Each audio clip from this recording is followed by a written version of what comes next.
Students, मैं रामनेश उत्तम मेरे YouTube channel maths Galaxy hub में आप लोगों का बहुत बहुत स्वागत करता हूं। आज आप लोगों को 11th क्लास की मैथ पढ़ानी है। 11th क्लास में नया टॉपिक पढ़ाना है, त्रिविमीय ज्यामिति का परिचय, मतलब इंट्रोडक्शन ऑफ 3D ज्योमेट्री।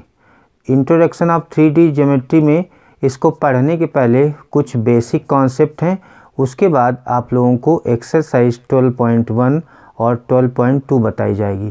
तो सबसे पहले देख लेते हैं 3D में कौन कौन से कॉन्सेप्ट होते हैं। जैसे ये आपका 3 डायमेंशनल प्लेन है, ये आपका 3D प्लेन है, ये एक्स अक्ष है, ये वाई अक्ष है और ये जेड अक्ष है। वैसे तीनों तल एक्चुअल में क्या होते हैं, ये परस्पर लंबवत होते हैं। इस तरह से ये एक्स अक्ष होता है, वाई अक्ष होता है, ये एक्स अक्ष हो जाएगा अगर, तो ये वाई अक्ष और ये जेड अक्ष तीनों। लेकिन इसको क्योंकि ये 2D प्लेन है तो 2D में इस चीज़ को आप दिखा नहीं सकते हैं, तो उस चीज़ को हम ऐसे बना देते हैं। तो एक्चुअल में एक्स वाला जो अक्ष है वो इस तरह से होगा। तो ये तीनों अक्ष परस्पर लंबवत होते हैं।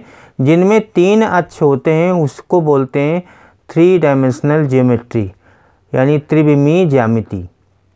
तो इसके लिए आपको क्या करना है, जैसे हमने मान लिया ये एक्स अक्ष है, ये वाई अक्ष है और ये जेड अक्ष है। तो अगर एक्स अक्ष पर कोई हम बिंदु ए मान लेते हैं, ए कोई बिंदु मान लेते हैं, तो उसके जो निर्देशांक हो जाएंगे वो हो जाएंगे x, 0, 0। कहने का मतलब कि x अक्ष पर केवल x कोऑर्डिनेट होगा और बाकी y और z कोऑर्डिनेट 0 होंगे। उसके बाद अगर y अक्ष पर कोई बिंदु B है और इसकी डिस्टेंस y है, तो इसके कोऑर्डिनेट हो जाएंगे 0, y, 0। इसी तरह अगर z अक्ष पर ये डिस्टेंस O से C की z है, तो C के कोऑर्डिनेट हो जाएंगे 0, 0, z। उसके बाद इन तीनों तलों से 3 निर्देशांक तल, देखिए फॉर्मूला देखिए, 3 निर्देशाक्ष तल अंतरिक्ष को 8 भागों में बांटते हैं, जिन्हें अष्टांश कहते हैं। कौन कौन तल, 3 निर्देशाक्ष तल कौन कौन है? एक तो YZ प्लेन यानी YZ तल, दूसरा XY तल, तीसरा XZ तल। मीन आप ये कह सकते हैं YZ प्लेन, XY प्लेन और ZX प्लेन, ये 3 तल क्या करते हैं, निर्देशांक तल अंतरिक्ष को 8 भागों में बांटते हैं, जिन्हें हम अष्टांश कहते हैं। और उन अष्टांशों के निर्देशांक देख लीजिए, ये टेबल मैंने बनाई हुई है, इधर अष्टांश लिखे हैं, ये 8 होते हैं। जैसे हम लोगों ने 2D में पढ़ा है कि चतुर्थांश होते हैं, तो 2D में एक्चुअल में क्या होता है, x अक्ष होता है और y अक्ष होता है। ये आपका x अक्ष हो जाएगा और ये y अक्ष हो जाएगा, x डैश, ये y डैश।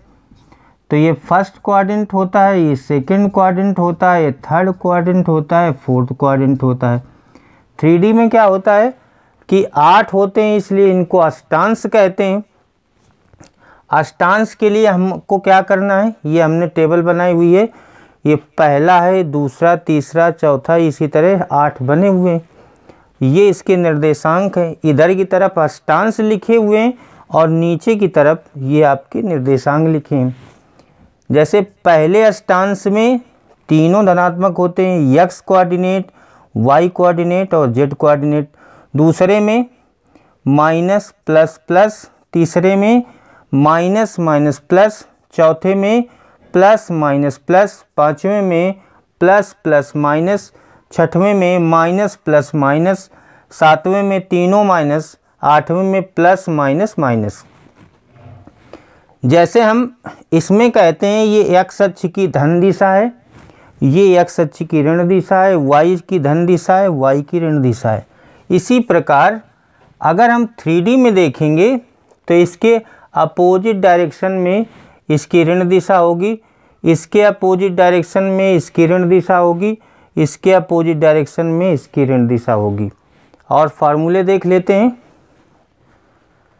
x अक्ष पर स्थित किसी बिंदु के निर्देशांक x 0 0 होते हैं, जैसा मैंने फिगर में बताया। देखिए x अक्ष पर कोई बिंदु A स्थित है, इसके निर्देशांक क्या होंगे x 0 0, और YZ तल में स्थित किसी बिंदु के निर्देशांक 0 y, z होते हैं। YZ तल का मतलब होता है कि x वाला कोऑर्डिनेट 0 होता है। उसके बाद इसी तरह देख लीजिए, y अक्ष पर स्थित किसी बिंदु के निर्देशांक 0 y 0 और XZ तल में स्थित किसी बिंदु के निर्देशांक x 0 z होते हैं। देख लीजिए y अक्ष में कोई बिंदु तो उसके कोऑर्डिनेट होते हैं 0 y 0, और अगर XZ तल है तो उसमें y कोऑर्डिनेट 0 होता है, x 0 z इसके निर्देशांक होते हैं। लास्ट वाला देख लीजिए, z अक्ष पर स्थित किसी बिंदु के निर्देशांक 0 0 z होते हैं तथा XY तल में स्थित किसी बिंदु के निर्देशांक XY 0 होते हैं। यहाँ पर देख लीजिए z अक्ष पर बिंदु C है, इसके कोऑर्डिनेट 0 0 z हैं, और अगर ये लिख कर आ जाए कि XY तल, तो XY तल का मतलब होता है कि आपका थर्ड कोऑर्डिनेट 0 होगा। इसके कोऑर्डिनेट हो जाएंगे XY 0। जैसे आप लोगों को बताया जा रहा है, हम लोगों ने 2D में पढ़ा है, x अक्ष का मतलब होता था y बराबर 0 और y अक्ष का मतलब होता था x बराबर 0। यानी x अक्ष अगर दिया गया है तो दूसरा कोऑर्डिनेट 0 होगा, y अक्ष दिया है तो आपका पहला कोऑर्डिनेट 0 होगा। इसी तरह अगर यहाँ पर अक्ष के बजाय तल हो जाएगा, अगर यहाँ पर ये दिया है x अक्ष तो पहला कोऑर्डिनेट होगा, बाकी दूसरा और तीसरा 0 होगा। दूसरे में y अक्ष दिया है तो दूसरा होगा लेकिन पहला और तीसरा 0 होगा। अगर z अक्ष दिया है तो पहला दूसरा 0 होगा, तीसरा आपका होगा, यानी 0 0 z कोऑर्डिनेट होंगे।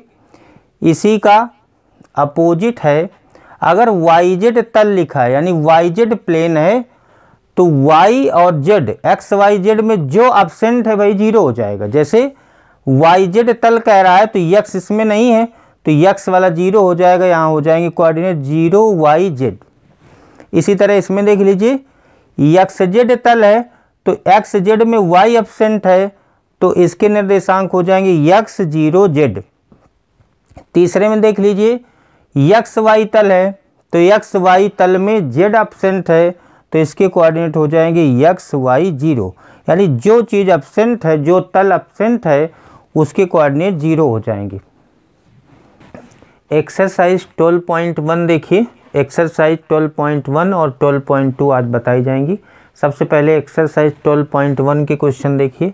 पहला सवाल है, एक बिंदु x अक्ष पर स्थित है, इसके y तथा z अक्ष के निर्देशांक क्या होंगे। तो देखिए साइड में फार्मूले मैंने लिखे हुए हैं।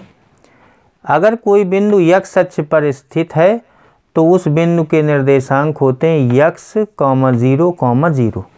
अगर कोई बिंदु x अक्ष पर स्थित है तो उसके निर्देशांक होते हैं x, 0, 0।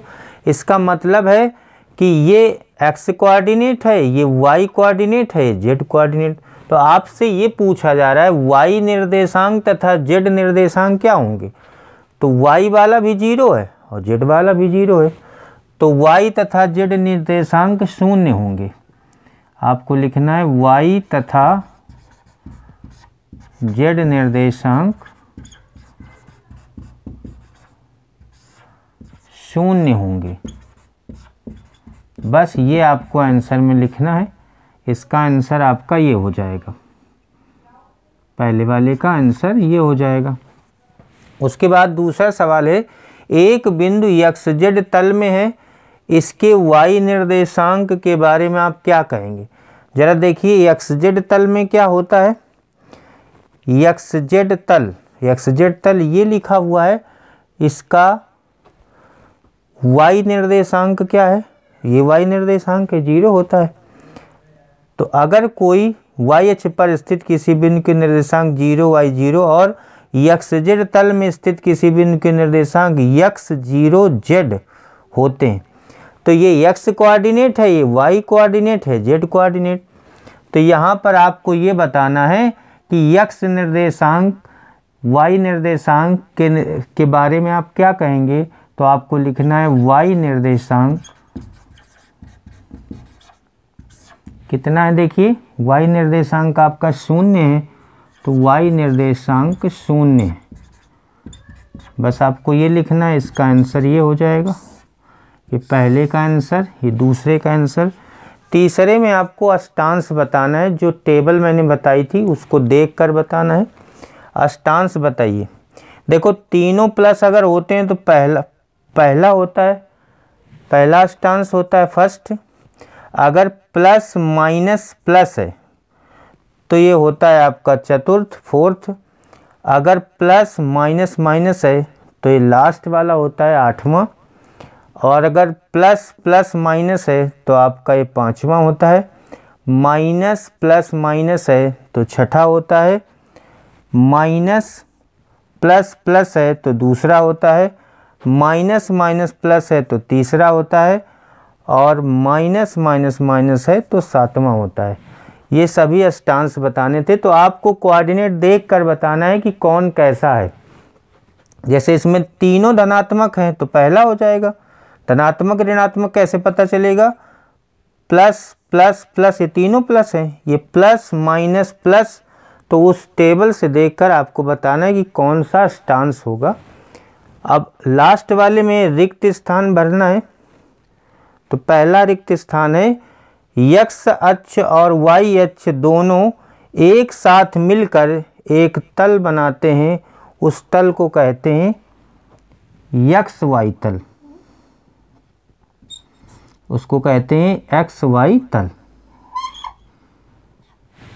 अभी मैंने बताया था कि x अक्ष और y अक्ष मिलकर एक तल बनाते हैं, उसको बोलते हैं XY तल। इसका आंसर ये हो जाएगा। दूसरे में XY तल के एक बिंदु के निर्देशांक, XY तल देखिए यहाँ पर लिखा होगा, XY तल के किसी बिंदु के निर्देशांक x y 0 होते हैं। यहाँ पर लिख देना है x, y, 0 होते हैं। उसके बाद तीसरा है, निर्देशांक तल अंतरिक्ष को कितने भागों में बांटता है, 8 भागों में बांटते हैं। 8 अष्टांशों में विभाजित करते हैं। ये आपको भरना था। इसमें आपको XY तल भरना है, इसमें भरना है x, y, 0। इसमें 8 अष्टांशों में विभाजित करते हैं। एक्सरसाइज 12.1 ख़त्म हो चुकी है। एक्सरसाइज 12.2 के क्वेश्चन नंबर 1 से हम स्टार्ट करेंगे। इसके पहले हम दो फार्मूले देख लेते हैं। दो बिंदुओं Px1, y1, z1 तथा Qx2, y2, z2 के बीच की दूरी को हम PQ से प्रदर्शित करते हैं। PQ बराबर होता है √x2 - x1 का whole square plus y2 - y1 का whole square plus z2 - z1 का होल स्क्वायर। हम लोगों ने पिछली कक्षाओं में ये पढ़ा है, 2D में पढ़ा है। यहाँ पर z प्लेन नहीं होता था। जब z प्लेन नहीं होता है तो फॉर्मूला हमारा कितना होता था, PQ बराबर √x2 - x1 का whole square plus y2 - y1 का होल स्क्वायर। ये नहीं होता था। इसमें क्या है, 3D में आपका एक प्लेन और ऐड हो गया, बढ़ गया है, तो यहाँ पर हो जाएगा z2 - z1 का होल स्क्वायर। उसके बाद दूसरा फार्मूला है, तीन बिंदु P, Q, R संरेख होते हैं यदि PQ के बीच की दूरी यानी PQ और QR बराबर PR के होता है, तब हम कहते हैं कि तीन बिंदु संरेख हैं। तो इन्हीं फार्मूलों का यूज करके आपको ये एक्सरसाइज पूरी करनी है 12.2। अभी मैंने आप लोगों को 12.1 बताया, अब 12.2 बताने जा रहा हूँ। तो 12.2 में पहला नंबर है, पहले नंबर में आपको 4 सवाल दिए गए हैं। निम्नलिखित युग्म बिंदु युग्मों के बीच की दूरी ज्ञात कीजिए। तो सभी में एक फॉर्मूला लगेगा। पहला वाला सवाल करते हैं, इसका फर्स्ट पार्ट करते हैं। पहला आपका है 2, 3, 5 पहला कोऑर्डिनेट, और दूसरा कोऑर्डिनेट है 4, 3, 1। इनके बीच की दूरी आपको निकालनी। तो ये आपका x1 होता है, ये y1 होता है, ये z1 होता है, ये x2 होता है, ये y2 होता है, ये z2 होता है। तो फॉर्मूला लिखेंगे, दो बिंदुओं के बीच की दूरी, दो बिंदुओं के बीच की दूरी कुछ बिंदु नहीं दिए गए तो आप d मान सकते हैं, या ऐसे लिखा रहने दे अंडर रूट। फार्मूला यही हो जाएगा, x2 माइनस x1 का whole square plus y2 minus y1 का whole square plus z2 minus z1 का होल स्क्वायर। मैंने बताया ये x1 y1 z1, ये x2 y2 z2 होता है। इससे कंपेयर करिए तो ये x1 है, ये y1 है, ये z1 है, और ये बाद वाला पेयर x2 y2 z2 का है।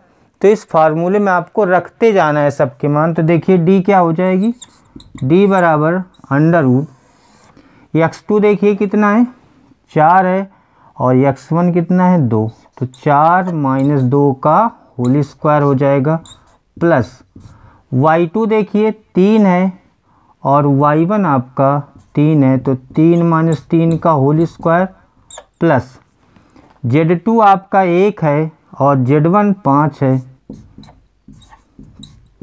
का होल स्क्वायर, बराबर आपका आ जाएगा अंडर रूट। 4 में 2 घटाओगे 2 बचेगा, 2 का स्क्वायर, प्लस ये 0 बचेगा, 0 का स्क्वायर, और प्लस ये -4 बचेगा, -4 का स्क्वायर, बराबर ये आपका आ जाएगा 4 प्लस 0 प्लस 16, 16 4 20 आ जाएगा। 20 को आप लिख सकते हैं 4 गुणा 5, तो 4 का होता है 2, 2 अंडर रूट 5 आपकी इन दोनों बिंदुओं के बीच की दूरी हो जाएगी। इसी तरह एक सवाल हम और कर लेते हैं, तीसरा सवाल करते हैं, इसी का तीसरा पार्ट करते हैं।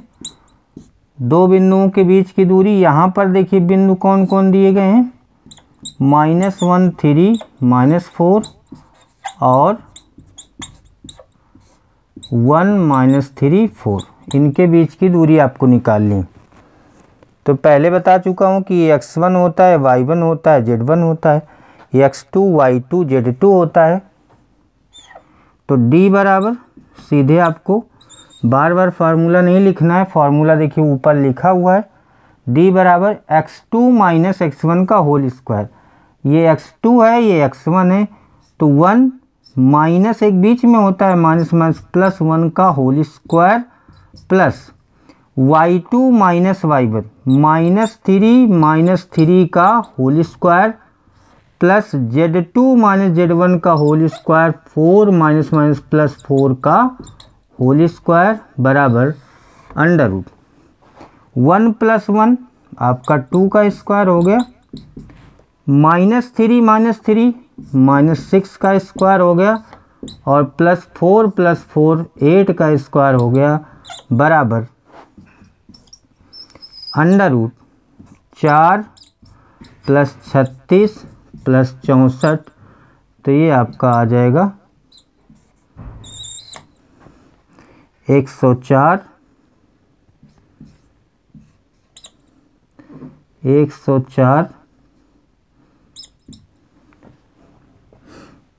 इसको लिख सकते हैं 4 गुणा 26, और 4 का वर्गमूल 2 होता है, तो ये आ जाएगा 2 अंडर रूट 26। इसी तरह आप जो मैंने दूसरा छोड़ा हुआ है, चौथा छोड़ा हुआ है, आप लोग आसानी से दो बिंदुओं के बीच की दूरी निकाल सकते हैं। दूसरा सवाल देखिए, दर्शाइए कि बिंदु -2 3 5 1, 2, 3 और 7 0 -1 संरेख है। तो ये 3 बिंदु आपको दिए गए हैं, चाहे आप PQR इनको मान लें या ABC मान लें, कुछ भी मान सकते हैं। तो हम यहाँ से स्टार्ट करते हैं। माना A के कोऑर्डिनेट आए हैं आपके -2, 3, 5 तथा B के कोऑर्डिनेट है 1, 2, 3 और C के कोऑर्डिनेट है 7, 0, -1। तो जैसे PQR माने या ABC माने उससे कोई फ़र्क नहीं पड़ता है। सबसे पहले आपको ये डिस्टेंस निकालनी है AB, फिर BC और फिर AC। तो सबसे पहले AB निकालना है। AB निकालने के लिए क्या करेंगे, अंडर रूट x2 - x1 का whole square plus y2 - y1 का whole square plus z2 - z1 का होल स्क्वायर 3 - 5 का होल स्क्वायर, ये बराबर आपका आ जाएगा अंडर रूट 3 का स्क्वायर प्लस -1 का स्क्वायर प्लस -2 का स्क्वायर, ये होगा 9 + 1 + 4, ये आपका हो जाएगा अंडर रूट 14। उसके बाद AB के बाद हम BC निकालेंगे। BC में क्या होगा, ये x1 y1 z1 का काम करेगा, ये x2 y2 z2 का काम करेगा। तो x2 - x1 का whole square plus y2 - y1 का whole square plus z2 - z1 का होल स्क्वायर। तो BC बराबर अंडर रूट ये 6 का स्क्वायर प्लस -2 का स्क्वायर प्लस -4 का स्क्वायर, BC इक्वल हो जाएगा अंडर रूट 36 + 4 + 16, ये आ जाएगा रूट 56 और BC होगा यहाँ पर रूट 56 को आप लिख सकते हैं 4 × 14, 4 का हो जाएगा 2, 14 अंदर रहेगा तो 2√14 आ जाएगा। उसके बाद हम AC निकालेंगे। AC ज़रा देख लीजिए, अंडर रूट, अब ये दोनों बिंदु लिए जाएंगे ये और ये, तो ये x1 y1 z1 होगा, ये x2 y2 z2 होगा। तो x2 - x1 का होल स्क्वायर 7 + 2 का whole square plus y2 - y1 का होल स्क्वायर 0 - 3 का होल स्क्वायर और प्लस z2 - z1 का होल स्क्वायर। ये ज़रा देखिए क्या हो गया, AC बराबर अंडर रूट, ये हो जाएगा 9, 9 का स्क्वायर 81 प्लस ये 9 और प्लस -6 हो जाएगा, -6 का 36 और ये 90, ये आपका आ जाएगा 126 अंडर रूट 126। 126 को आप लिख सकते हैं 9 × 14 और 9 का रूट होता है 3 √14 आ जाएगा। देखिए पहला वाला आ रहा है √14 AB का मान, ये √14 आ रहा है, BC का मान आ रहा है 2√14, AC का मान आ रहा है 3√14।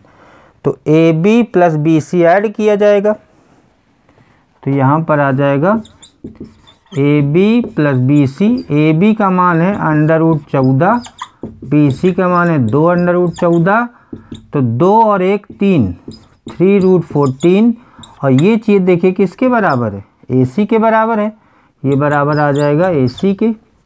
तो ये सिद्ध हो रहा है यहाँ से कि AB + BC बराबर AC के। इसका मतलब है कि ये 3 बिंदु हमने जो ABC माने हैं ये कैसे हैं, संरेख होंगे। अतः 3 बिंदु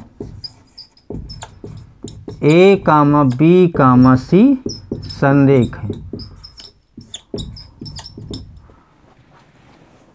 तीसरा सवाल देखिए, सत्यापित कीजिए। तीसरे में 3 सवाल हैं। पहला पार्ट है 0, 7, -10, 1, 6, -6 और 4, 9, -6 एक समद्विबाहु त्रिभुज के शीर्ष है। तो हम मान लेते हैं अगर ये A है, ये B है, ये C है, अगर 3 शीर्ष मान लेते हैं तो सबसे पहले आपको निकालना है ए बी। सबसे पहले आपको ए बी निकालना है। ए बी क्या हो जाएगा, अगर इसको ए माना है, इसको बी माना है, इसको सी माना है, तो ए बी आपका हो जाएगा अंडर रूट, ये दोनों कोऑर्डिनेट लेंगे, under root x2 minus x1 का whole square plus y2 minus y1 का whole square plus z2 minus z1 का होल स्क्वायर।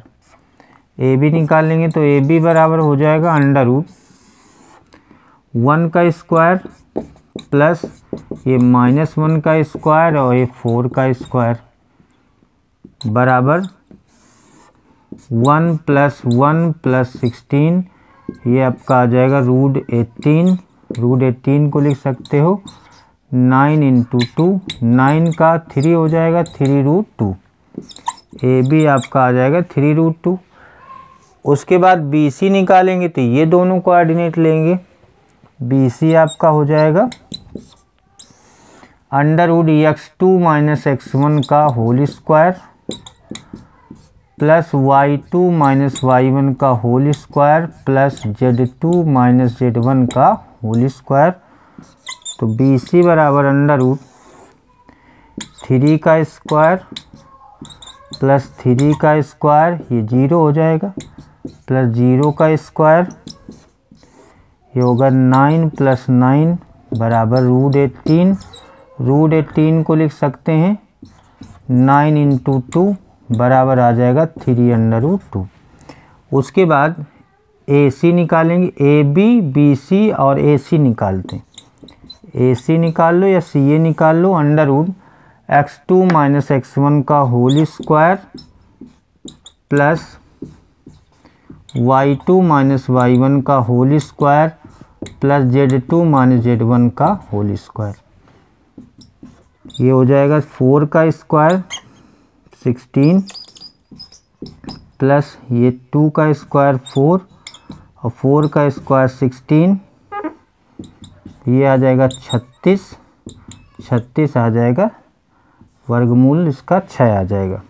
अब यहाँ पर क्या सिद्ध करना है, एक समद्विबाहु त्रिभुज के शीर्ष से। तो समद्विबाहु त्रिभुज का मतलब कोई दो भुजाएं बराबर आ रही कि नहीं। तो यहाँ पर देखिए ए बी भुजा बी सी के बराबर आ रही, क्योंकि ए बी बराबर बी सी, अतः तीनों बिंदु समद्विबाहु त्रिभुज के शीर्ष हैं। समद्विबाहु त्रिभुज के शीर्ष हैं, ये आपका सिद्ध हो जाएगा। तीसरे का दूसरा पार्ट देखिए, ये हमको सिद्ध करना है कि एक समकोण त्रिभुज के शीर्ष है। तो इसके लिए हम मान लेते हैं, माना ए आपके 0 7 10 है, यानी पहला कोऑर्डिनेट ए हो जाएगा, कॉमा दूसरा कोऑर्डिनेट हम बी मान लेते हैं और तीसरा कोऑर्डिनेट हम सी मान लेते हैं। इससे हमें आसानी रहेगी मान निकालने में। अब हमको ए बी निकालना है, तो ए बी में आपको दो बिंदुओं के बीच की दूरी का फार्मूला लगाना है। ये x1 y1 z1 होगा, x2 y2 z2 होगा, तो होता है x2 माइनस x1 का whole square plus y2 minus y1 का whole square plus z2 minus z1 का होल स्क्वायर बराबर अंडर रूट -1 का स्क्वायर, ये भी हो जाएगा -1 का स्क्वायर, ये आ जाएगा -4 का स्क्वायर, -1 का स्क्वायर 1, ये भी 1, ये 16, तो आ जाएगा अंडर रूट 18। अंडर रूट 18 को लिख सकते हैं 9 गुणे 2, तो 3 अंडर रूट 2 हो जाएगा। उसके बाद बी सी निकाल लेंगे। बी सी हो जाएगा अंडर रूट, ये दोनों कोऑर्डिनेट लेंगे या ये दोनों कह सकते हैं x2 माइनस x1 का whole square plus y2 minus y1 का whole square plus z2 minus z1 का होल स्क्वायर, ये आ जाएगा अंडर रूट -3 का स्क्वायर प्लस 3 का स्क्वायर और ये आपका आ जाएगा 0 प्लस 0 का स्क्वायर अंडर रूट -3 का स्क्वायर 9 होगा, ये भी 9 होगा, अंडर रूट 18 आ गया। उसके बाद इसको भी आप चाहें तो लिख सकते हैं 3 अंडर रूट 2। फिर निकालते हैं AC या CA। AC के लिए देखिए ये A है, ये C है, ये दोनों कोऑर्डिनेट लेंगे। अंडर रूट -4 - 0 का होल स्क्वायर प्लस 9 - 7 का होल स्क्वायर प्लस 6 - 10 का होल स्क्वायर। 9 - 7 का होल स्क्वायर प्लस 6 - 10 का होल स्क्वायर। तो AC बराबर अंडर रूट -4 यहाँ पर बचेगा, यहाँ हो जाएगा 2 का स्क्वायर, यहाँ होगा -4 का स्क्वायर। तो AC बराबर अंडर रूट 16 + 4 + 16, ये हो जाएगा 36, जो कि आ जाएगा 6। उसके बाद हमको समकोण त्रिभुज सिद्ध करना है। तो समकोण त्रिभुज के लिए क्या करना होगा, 2 भुजाओं का वर्ग तीसरी भुजा के वर्ग के बराबर होना चाहिए। तो AB square plus BC square, देखिए AB का मान कितना है, अंडर रूट 18 लिखो चाहे ये लिखो, एक ही बात है। अंडर रूट 18 का स्क्वायर, BC का मान भी अंडर रूट 18 है। इसको हल किया तो 18 का स्क्वायर रूट में रूट और स्क्वायर ही ख़त्म हो जाएगा, 18 बचेगा, यहाँ भी 18 होगा, ये आ जाएगा 36। और 36 किसके स्क्वायर के बराबर है, AC के स्क्वायर। अगर AC का स्क्वायर कर दें तो 36 आ जाएगा, बराबर आ जाएगा AC का स्क्वायर। तो हम क्या लेकर चले थे, AB square plus BC square बराबर AC स्क्वायर। ये आपकी पाइथागोरस होती है। इसका मतलब है कि त्रिभुज ABC समकोण त्रिभुज होगा और ये जो शीर्ष हैं ये समकोण त्रिभुज के शीर्ष होंगे। तीसरा सवाल देखिए, तीसरे का तीसरा पार्ट है। ये 4 बिंदु आपको सिद्ध करना है कि एक समांतर चतुर्भुज के शीर्ष है। तो हम क्या करेंगे, इसको हम A मान लेंगे -1 2 1, इसको B मान लेंगे 1 - 2 5, इसको C मान लेंगे 4 - 7 8 और इसको D मान लेंगे 2 - 3 4। सबसे पहले समांतर चतुर्भुज के लिए आपको AB निकालना होगा। AB बराबर अंडर रूट x2 - x1 का whole square plus y2 - y1 का whole square plus z2 - z1 का होल स्क्वायर। ये फॉर्मूला लग जाएगा। तो AB का मान आपका आ गया 1 + 1 यानी 2 का स्क्वायर 4, -2 - 2 -4 का स्क्वायर 16 और ये 16, ये आपका आ गया अंडर रूट 36 बराबर 6। उसके बाद AB निकाला है, फिर BC निकालेंगे। BC आ जाएगा अंडर रूट x2 - x1 का होल स्क्वायर 4 - 1 का होल स्क्वायर प्लस -7 + 2 का होल स्क्वायर और प्लस 8 - 5 का होल स्क्वायर। तो आपका आ जाएगा अंडर रूट ये 3 का स्क्वायर 9 प्लस -5 का स्क्वायर 25 और ये 8 में 5 3 का स्क्वायर 9 हो जाएगा। ये आपका आ जाएगा अंडर रूट 43। उसके बाद BC के बाद आज आपका आएगा CD। CD आ जाएगा x2 - x1 का whole square plus y2 - y1 का होल स्क्वायर प्लस 4 - 8 का होल स्क्वायर। आप सीधे फॉर्मूले में रखते जाएंगे तो देखिए क्या होगा, 2 - 4 -2 आए, -2 का स्क्वायर 4, 7 में 3 घटेगा 4 आएगा, 4 का स्क्वायर 16, ये -4 का स्क्वायर 16, ये आपका आ जाएगा रूट 36, 6 हो जाएगा। उसके बाद AD निकालेंगे, पहला और आखिरी, इसमें इसको माइनस करना है x2 माइनस x1 का होल स्क्वायर, तो माइनस माइनस प्लस हो जाएगा, 2 + 1 का होल स्क्वायर माइनस 3 माइनस 2 का होल स्क्वायर और प्लस 4 माइनस 1 का होल स्क्वायर। ये आपका आ जाएगा 3 का स्क्वायर 9, ये आ जाएगा -5 25 और ये हो जाएगा 9, तो ये भी आपका आ जाएगा √43। उसके बाद अगर कोई समांतर चतुर्भुज एज्यूम करते हैं इस तरह से, तो देखिए क्या क्या चीज़ें आपको निकालनी पड़ती हैं। AB भुजा बराबर होनी चाहिए DC के। देखिए AB भुजा आपकी 6 आ रही है और DC यानी CD या DC का AB 6 आ रही है। उसके बाद BC भुजा होनी चाहिए AD की। BC आपकी आ रही √43, AD भी आ रही √43। अब दो विकर्ण बचते हैं। कौन कौन से विकर्ण? AC और BD।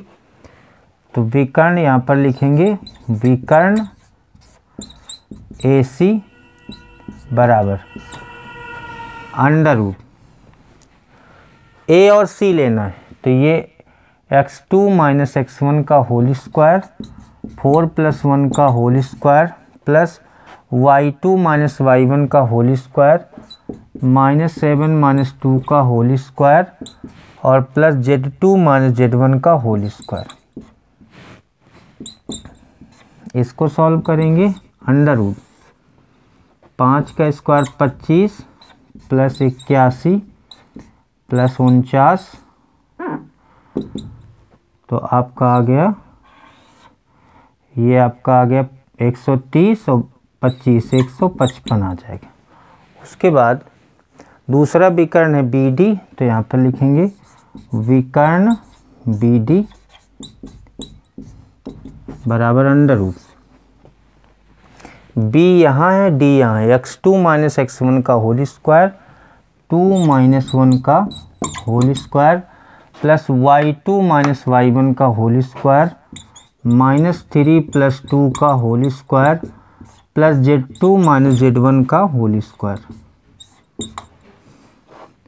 बराबर हो जाएगा √ ये 1 हो जाएगा, ये भी 1 हो जाएगा और प्लस 1 हो जाएगा, ये आपका आ जाएगा √3 सॉरी।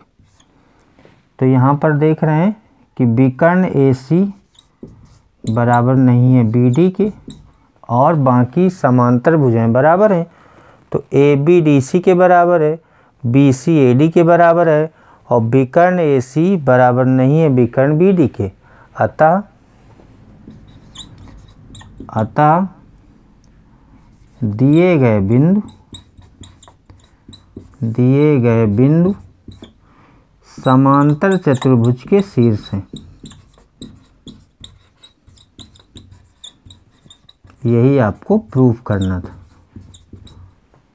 चौथा सवाल देखिए, ऐसे बिंदुओं के समुच्चय का समीकरण ज्ञात कीजिए जो बिंदु 1 2 3 और 3 2 - 1 से समदूरस्थ हैं। समदूरस्थ का मतलब बराबर दूरी पर हैं। तो मान लेते हैं, माना Px, y, z से बिंदु, पहला बिंदु हम A मान लेते हैं 1 2 3 तथा B 3 2 - 1 समदूरस्थ हैं। समदूरस्थ का मतलब है समान दूरी पर स्थित होना। इसका मतलब P से A भी बराबर दूरी पर है, B भी बराबर दूरी पर है, तो ये PA बराबर हो जाएगा PB। अगर हम वर्ग कर देंगे तो हो जाएगा PA² बराबर PB²। दो बिंदुओं के बीच की दूरी PA में लगा दिया जाए तो क्या हो जाएगा, x - 1 का होल स्क्वायर, x2 - x1 या x1 - x2 का होल स्क्वायर, ये हो जाएगा x - 1 का होल स्क्वायर प्लस y - 1 का होल स्क्वायर प्लस z - 3 का होल स्क्वायर। ये आपका PA का स्क्वायर हो जाएगा। PA में √ रहेगा, जब स्क्वायर कर देंगे तो √ खत्म हो जाएगा। इसी तरह PB का स्क्वायर निकालेंगे तो x - 3 का होल स्क्वायर y - 2 का होल स्क्वायर प्लस z + 1 का होल स्क्वायर। अब इसका वर्ग खोलेंगे, x square minus 2x plus 1 plus y square minus 4y plus 4 plus z square minus 6z plus 9 equal x square minus 6x plus 9 plus y square minus 4y plus 4 plus z square plus 2z plus 1। ये z square y square x square ये सभी cancel हो जाएंगे। उसके बाद x वाला इधर minus का 2x है और ये प्लस का 6x है, इधर पक्षांतर होके आएगा तो 4x बचेगा। यहाँ पर माइनस 4y, ये भी माइनस 4y कैंसिल हो जाएगा, 4 से 4 कैंसिल हो जाएगा, 1 से 1 कैंसिल हो जाएगा। अब ज़रा z के मान देखते हैं, माइनस 6z उधर है और आपके पास बचता है 2z, 9 से 9 भी कैंसिल हो जाएगा, प्लस का 2z तो माइनस 8z इक्वल 0, कुछ नहीं बचा उधर। तो 4x, 4 कॉमन कर लेते हैं, x माइनस 2z बराबर 0, तो x माइनस 2z बराबर 0, ये आपका समीकरण हो जाएगा। 5 नंबर सवाल देखिए, बिंदुओं P से बने समुच्चय का समीकरण ज्ञात कीजिए जिसकी बिंदुओं A 4 0 0 और B माइनस 4 0 0 से दूरियों का योग 10 है, 10 है। तो माना P x कामा y कामा z है, A 4 0 0 और B के कोऑर्डिनेट है माइनस 4 0 0। आपको क्या दिया है, PA प्लस PB बराबर 10। इस बिंदु से इन A और B की दूरियों का योग आपको 10 दिया गया है, तो आपको बिंदु पथ निकालना है, यानी समीकरण निकालना है। तो PA निकालने के लिए क्या हो जाएगा, under root x1 minus x2 का होल स्क्वायर x माइनस 4 का whole square plus y minus 0 का whole square plus z minus 0 का होल स्क्वायर प्लस PB आपका अंडर रूट x प्लस 4 का होल स्क्वायर y माइनस 0 का whole square plus z minus 0 का whole square बराबर आपको दिया है 10। तो ये आपका आ जाएगा अंडर रूट x माइनस 4 का whole square plus y square plus z square plus under root x plus 4 का whole square plus y square plus z square बराबर 10 हो जाएगा। अब इसका हम वर्ग करेंगे तो ये हो जाएगा अंडर रूट एक्स माइनस 4 का whole square y square z square बराबर, इसको पक्षांतर करेंगे तब वर्ग करेंगे तो ज़्यादा ठीक रहेगा। x प्लस 4 का whole square plus y square plus z square, वर्ग करने पर देखिए कितना आएगा, इधर से रूट ख़त्म हो जाएगा। तो x माइनस 4 का whole square plus y square plus z square बराबर, यहाँ पर लग जाएगा a माइनस बी का होल स्क्वायर, तो a स्क्वायर 10 का square 100 plus b square x plus 4 का square plus y square plus z square minus 2ab, इस तरह से होगा। तो यहाँ पर दो चीज़ें कैंसिल हो जाएंगी, ये दोनों कैंसिल हो जाएंगे। उसके बाद x square minus 8x plus 16 equal 100 plus x square plus 8x plus 16 minus का 20 अंडर रूट एक्स प्लस 4 का whole square plus y square plus z square. अब यहाँ पर ये कैंसिल हो जाएगा, 16 कैंसिल हो जाएगा। इस 8x को उधर ले जाएंगे और इसको इधर ले आएंगे तो ये आपका हो जाएगा 20 अंडर रूट एक्स प्लस 4 का whole square plus y square plus z square, इस पूरे को इधर ट्रांसफ़र कर दिया, बाकी इधर वाली चीज़ों को इधर कर देंगे। तो 100 प्लस 8x और 8x 16x। उसके बाद इसमें 4 कॉमन कर लेंगे। 20 रूट x प्लस 4 का whole square plus y square plus z square equal 4 common करेंगे तो 25 प्लस 4x 25 प्लस 4x, ये 5 टाइम कैंसिल होगा। उसके बाद फिर से वर्ग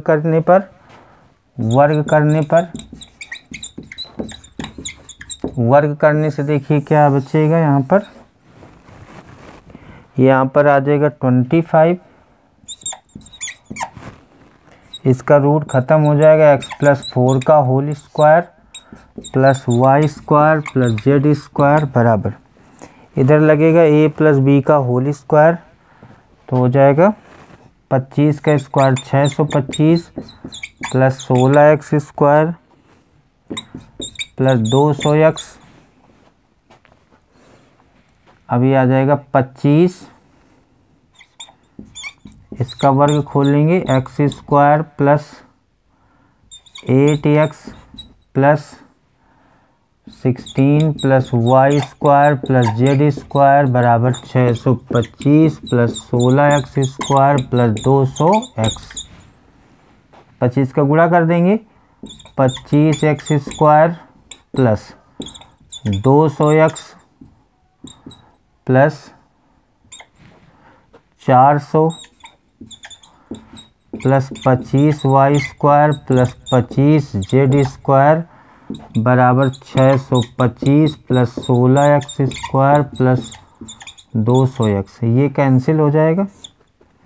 x स्क्वायर वाले इधर ले आएंगे तो 9x square plus 25 y square plus 25 z square बराबर 400 उधर जाके घट जाएगा तो 225 बचेगा, ये आपका समीकरण हो जाएगा। स्टूडेंट्स, आज मैंने आप लोगों को एक्सरसाइज 12.1 और 12.2 के सभी क्वेश्चन बता दिए हैं। ये दोनों एक्सरसाइजें आज से समाप्त होती हैं, साथ ही आज की क्लास भी यहीं पर समाप्त होती है। Thank you.